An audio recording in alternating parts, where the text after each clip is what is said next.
Bonjour, je suis Yanis Roder, voici mon interview coulisses.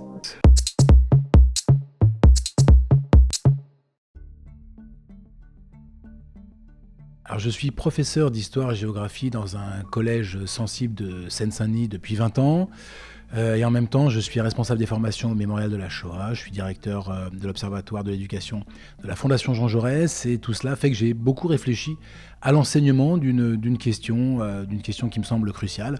C'est l'enseignement de la question de la Shoah, de l'événement Shoah et des génocides du XXe siècle, donc des crimes de masse. Mon livre part de l'idée que on parle beaucoup de la Shoah, on en parle énormément et que nos représentations sont souvent portées par cette question.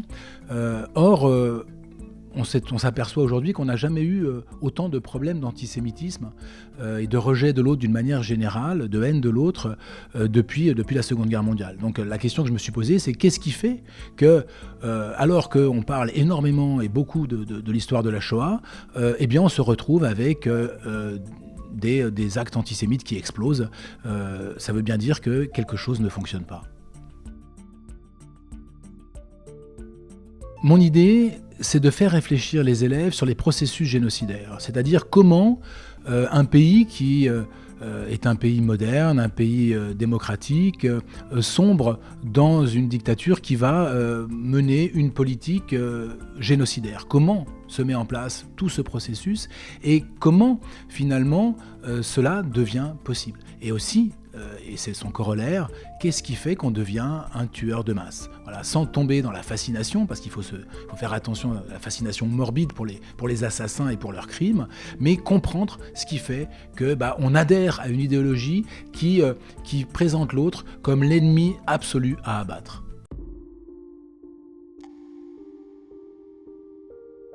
Alors, j'amène mes élèves, quand je pouvais le faire, j'amenais mes élèves rencontrer des survivants de la Shoah en faisant très attention de mettre en perspective le témoignage de ces survivants que je connaissais, comprendre qu'il s'agit d'une petite histoire dans la grande histoire, qu'ils nous parlaient d'un vécu qui était uniquement le leur, ils ne faisaient pas un cours d'histoire, et leur faire comprendre aussi qu'ils n'étaient survivants que parce qu'ils étaient passés par un camp qui s'appelle Auschwitz, que s'ils avaient été envoyés dans un autre centre de mise à mort, ils ne seraient jamais revenus et n'auraient jamais pu parler.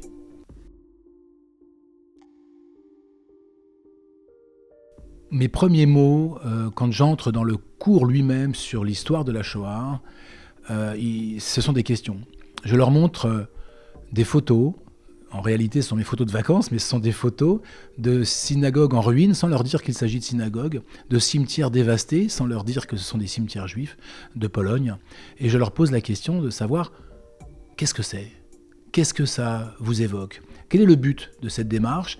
C'est de montrer que le génocide, la marque du génocide, c'est le vide laissé par les victimes.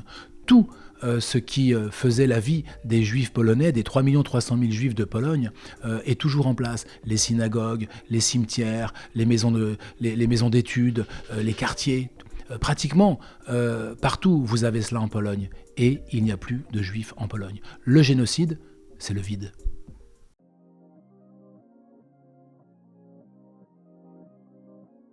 Alors, faire étudier les médias et comprendre comment se fabrique l'information est extrêmement important, parce que finalement l'information elle se fabrique un peu comme l'histoire, à partir de sources, et on croise les sources pour construire l'information, et on vérifie ces sources.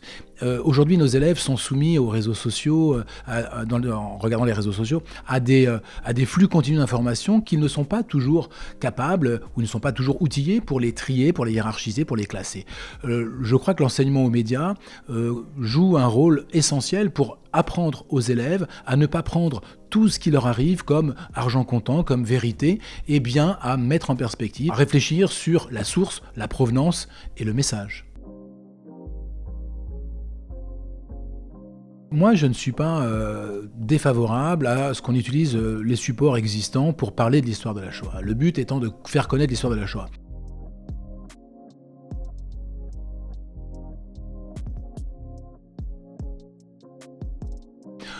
Si c'est pour créer de l'émotion, des larmes, sans expliquer l'histoire, ça n'a pas grand intérêt. En revanche, si on peut se servir des nouveaux supports, notamment Instagram par exemple, pour raconter cette histoire, faire comprendre les processus, faire comprendre les phénomènes, pourquoi pas? Je vois pas pourquoi on s'en priverait.